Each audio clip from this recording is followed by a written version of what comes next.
I let my dad and his new wife stay at my place since he was having financial troubles, but just a month later, his wife asked me to start paying monthly rent. My life has been challenging from the very beginning.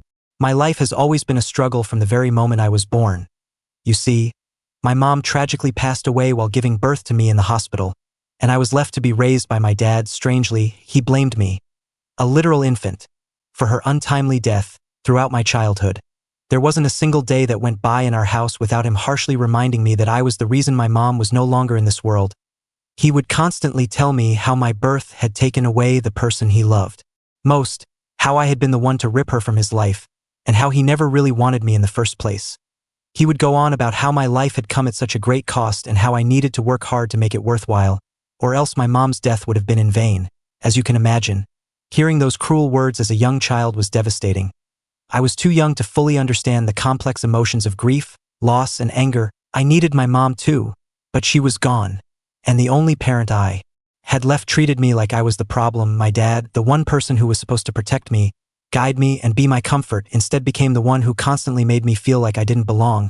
It felt as though my very existence was a curse to him. Growing up in that kind of environment was incredibly difficult. I often found myself feeling guilty just for existing, just for breathing.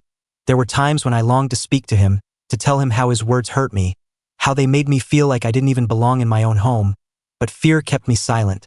The few times I did try to express myself, I was met with even more bitterness and anger. My childhood became a blur of loneliness and isolation. While other kids had parents who cheered them on, comforted them when they were sad, and made them feel safe, I was always walking on eggshells, trying to avoid doing anything that would trigger my dad's resentment. It wasn't just the absence of love that stung. It was the presence of so much anger and blame directed at something I couldn't change. The simple fact that I was alive. Despite everything, I still tried to understand my dad's pain. I knew that losing my mom had shattered him, and that he never truly recovered from the grief, but no matter how much I understood, it didn't make it any easier to bear the weight of his words.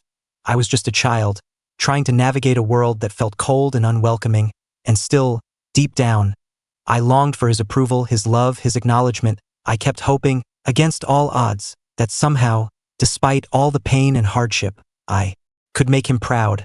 I can clearly recall the anticipation I felt every time I brought home a report card with good grades, thinking that maybe, just maybe, this time things would be different. I would go to him, bubbling with excitement, eager to show him what I had accomplished, hoping for a smile, a word of encouragement. Anything that would make me feel like I was enough in his eyes, but every time, it was the same. He would barely glance at my grades, let out a grunt, and tell me to study harder because it still wasn't enough. He would point out that there were hundreds of other kids who could achieve the same grades, so it wasn't a big deal. Instead of feeling pride or receiving approval, I was met with indifference, and the constant reminder that no matter how hard I worked, I wasn't meeting his expectations. It wasn't just about schoolwork. I could feel the weight of his disapproval in everything I wanted to do.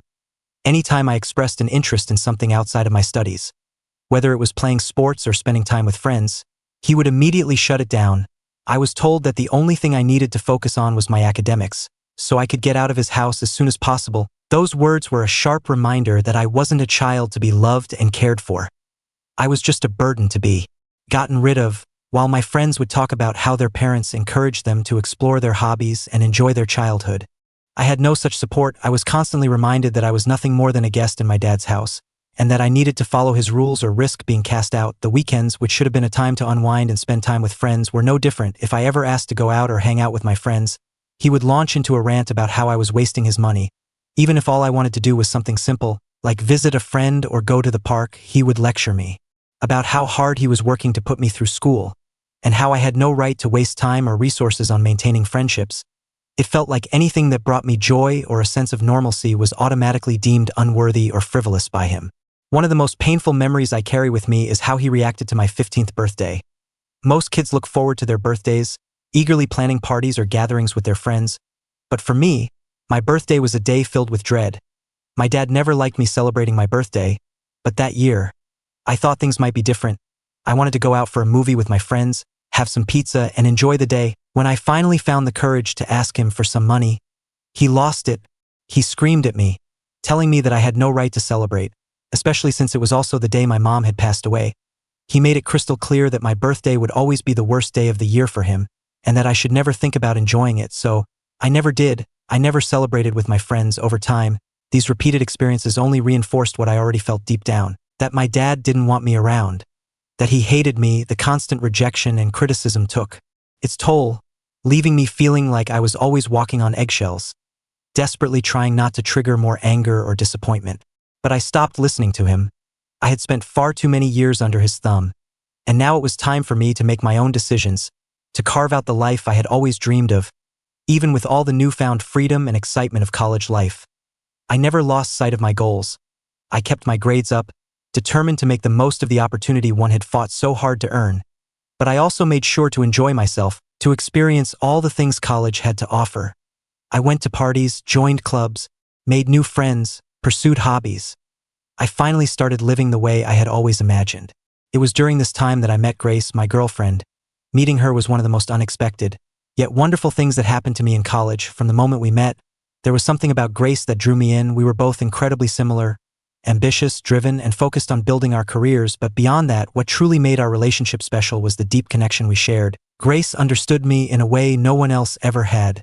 One of the things I love most about her is how we can simply sit together for hours without feeling the need to fill the silence with words.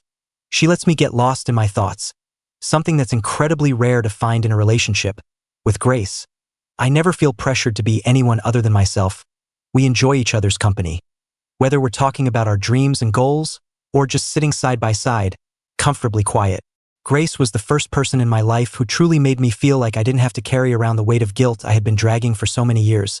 She saw through the pain I had lived with, a pain that had become such a constant part of my life that I barely recognized it as abnormal anymore. She pointed out how deeply wrong it was for my dad to blame me for my mom's death, and how no child should ever have to bear such a burden. Grace encouraged me to seek therapy, something I had never really considered before. My dad's words had been so deeply ingrained in my mind that I didn't even realize there was a way to escape their influence. Going to therapy was one of the most transformative experiences of my life. At first, it wasn't easy, confronting the reality of my upbringing, acknowledging the trauma I had endured, and learning to dismantle the toxic beliefs I had internalized took a lot of courage and effort. But therapy opened my eyes in a way nothing else had. It helped me see how flawed my dad's thinking was and showed me just how much better I deserved.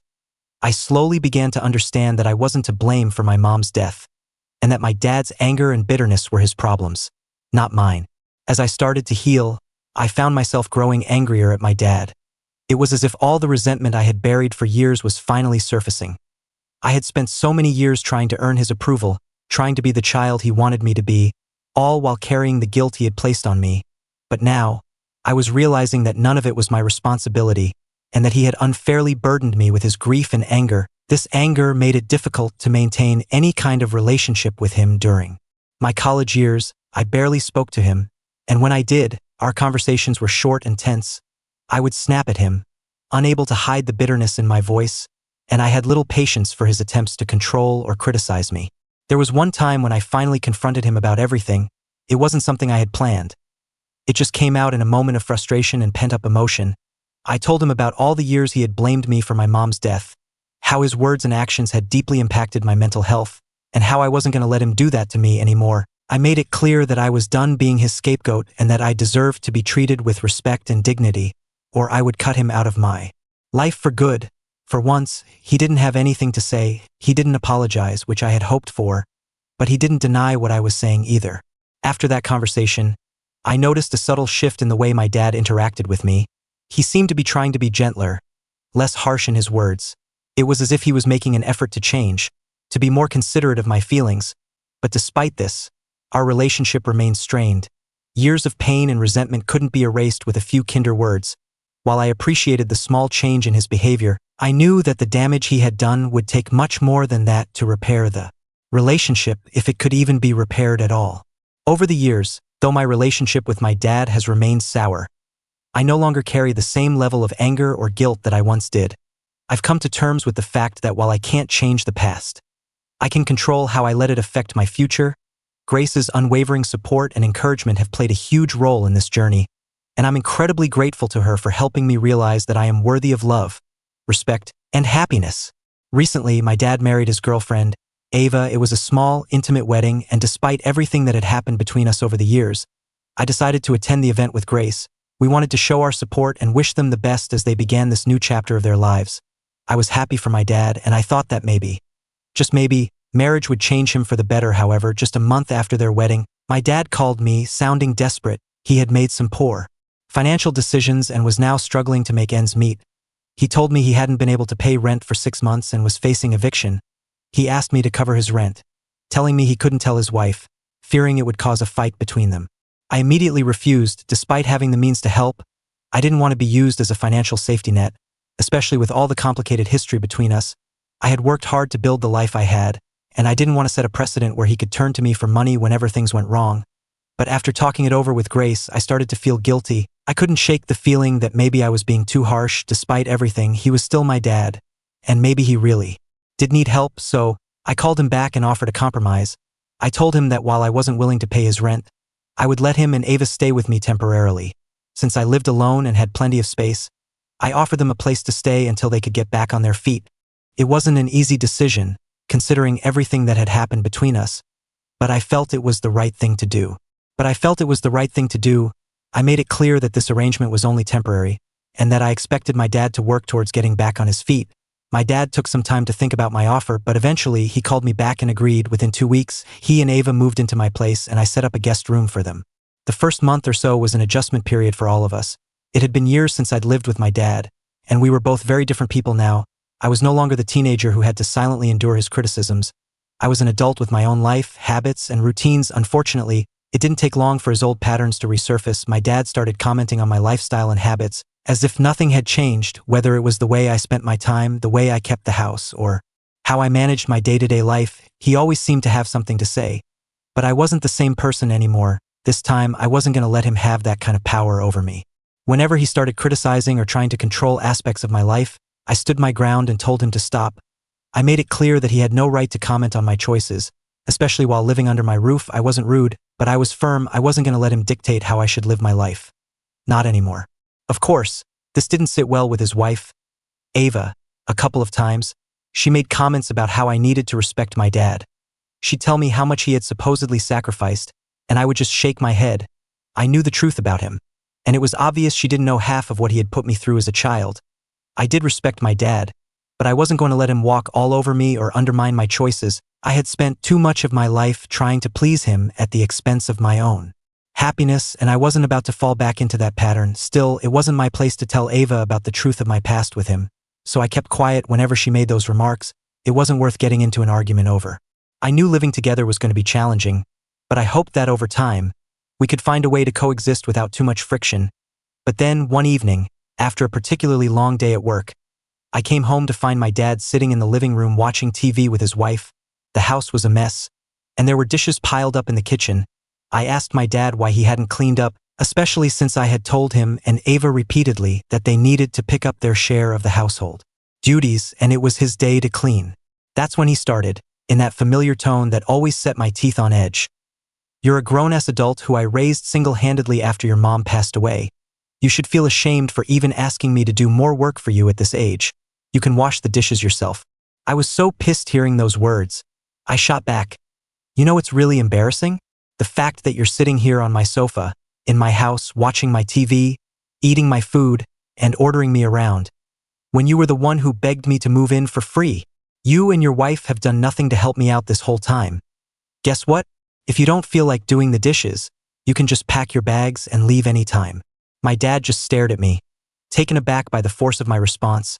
There was a tense silence, and for a moment, I thought he might actually get up and storm out, but I knew he had nowhere to go. So, I turned and walked out of the room, slamming the door to the kitchen behind me, my heart pounding with a mix of anger and frustration. The next morning, I went downstairs and found myself alone in the kitchen with Ava. My dad had probably left early for work.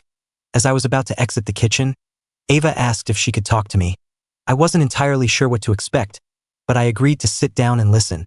With a serious expression, Ava began to tell me how hurt my dad was after our conversation the previous night.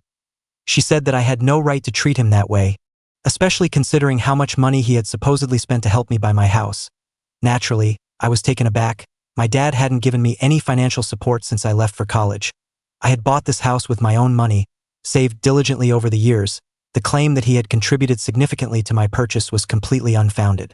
I asked Ava to clarify what she meant, and she explained that my dad had told her he had used some of his savings to help me buy the house. It was like a light bulb went off in my head, and I almost found it amusing that this was the narrative my dad had fed her.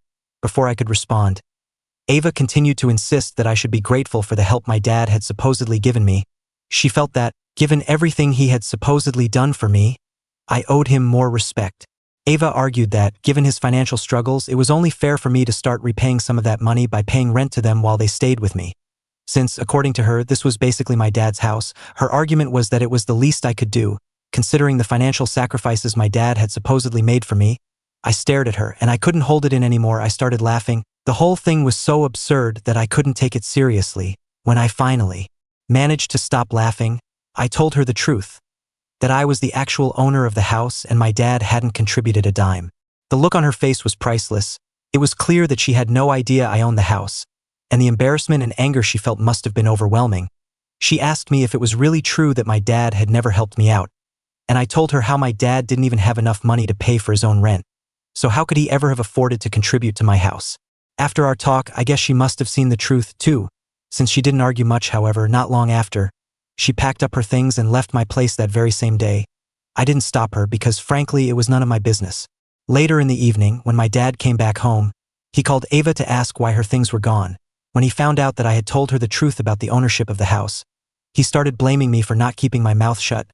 He accused me of making his wife uncomfortable and deliberately sabotaging their relationship by spilling the truth, according to him. I should have been more understanding and let her believe his lie. Now, he said he felt too small compared to me, as if it was somehow my fault that he couldn't afford a place of his own. It was beyond frustrating. I pointed out that here I was, offering my home to help them out, and instead of gratitude, I was being blamed for their problems. My dad seemed to forget that I didn't owe him anything, and the only person to blame here was himself. It felt like all those years of him treating me like I was the problem came rushing back. Now, even as an adult, he was trying to make me the scapegoat for something that wasn't my fault. But he wouldn't listen. Instead of understanding my perspective, he insisted that I should call and apologize to Ava, clear things up by lying, and let her believe that he had somehow helped me with the purchase of this house. I argued back that I wasn't going to lie for him to his wife. I was exhausted from the constant manipulation and blame, and I had reached my limit. Finally, I told my dad that I couldn't handle having him around anymore. His constant fights with me were starting to affect my mental health. I asked him to pack his things and move out by the next day. It was a decision I made with a heavy heart, but I needed to establish and maintain boundaries to protect my own peace and sanity. My dad argued that he didn't have a place to go and pleaded for more time, but at that moment, I couldn't bring myself to care about his excuses or his situation any longer. I stuck to my decision and made my dad move out the next morning. Ever since then, my dad has been reaching out to me, complaining about how I've ruined his life and his marriage since Ava refuses to talk to him. He keeps blaming me for the way things are with her and says that a good son would never have kicked their parents out. Date 1. I'm glad that everyone understands just how much trauma my dad has put me through over the years. A lot of people have advised me to contact Ava and share the truth about my childhood, as she might not be fully aware of who my dad really is. Until now, I preferred to stay out of his business, but I believe it's important for her to know the reality since he might have lied to her about other things. I plan on reaching out to her and having a one-on-one conversation. Update 2. It's been a week since I last updated. I finally had a chance to sit down with Ava and discuss everything. It turns out she had no idea about the kind of childhood I had. I shared with her the blame and emotional trauma I went through and how it affected me. She seemed shocked and admitted that my dad had painted a completely different picture, portraying himself as a struggling single father who had sacrificed everything for his child. I couldn't help but shake my head in disbelief. I recounted stories from my childhood and how I was constantly blamed for my mom's passing. She expressed sympathy and understanding. Next, I explained how hard I worked throughout college to establish myself and how fortunate I was to land a high-paying job. This allowed me to save money and move into a place of my own. I told her that this was why I didn't like my dad dictating anything around my place, because he never allowed me to have a say in my own life when I was younger. Ava understood my pain, and then she revealed something that took me by surprise. My dad had actually lost all his money due to gambling. She hadn't mentioned it before because he was too ashamed of it and wanted to keep it hidden. She explained that when my dad first suggested moving into my place, she had outright refused. She wasn't comfortable with the idea of living with me, and I guess this is why my dad had lied to her, telling her that he had financially contributed to my home, It was a tactic to make her feel less guilty about accepting the offer to stay with us. However, after she found out from me that his claims about helping with my house were completely fabricated, and that it was just another manipulation tactic to get what he wanted, she was devastated. She then told me how embarrassed she felt about asking me for rent that day. I reassured her that it wasn't her fault, and that the blame was entirely on my dad for all the lies. As we were parting ways, Ava mentioned that after our conversation, she was planning to take some time off from my dad to reflect on their relationship. Update 3. Hi everyone, I know I haven't updated in the past 3 months. The truth is, I've completely cut my dad out of my life since I asked him to move out. It hasn't been an easy decision, but it was necessary for my mental and emotional health. The last time we spoke, he tried to blame me for everything again, but I didn't engage with him, I just blocked him immediately. Since then, I have to admit that I've been feeling so much better. The stress and manipulation have lifted, and I've experienced a huge sense of relief and clarity. It's like I've finally reclaimed my space and peace of mind. My girlfriend, Grace, has been incredibly supportive throughout this process. She's been there for me every step of the way, offering comfort, encouragement, and helping me work through my emotions. Her support has made such a big difference, and I'm incredibly grateful for her. With my dad out of the picture and Grace by my side, I'm slowly finding a new sense of stability and happiness. I'm focusing on building the life I want, pursuing my goals, and enjoying the positive aspects of my relationship.